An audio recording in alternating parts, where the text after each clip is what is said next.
Hey guys, in this video, I will show you how you can use Stremio app on iPhone.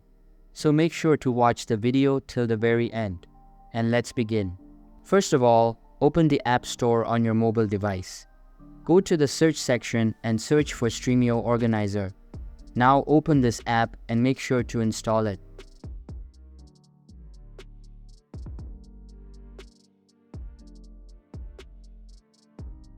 Once the installation is done, open it up and sign into your account. If you don't have an account, you can create one by tapping on the sign up button at the bottom.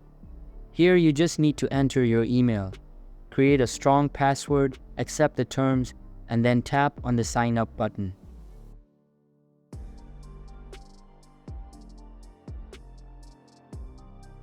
After logging in, all of the available movies and shows will be displayed.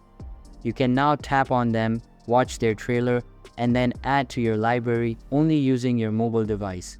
So that's basically how you can use Stremio app on iPhone. So that's all for this video. Hope you liked the video. Thanks.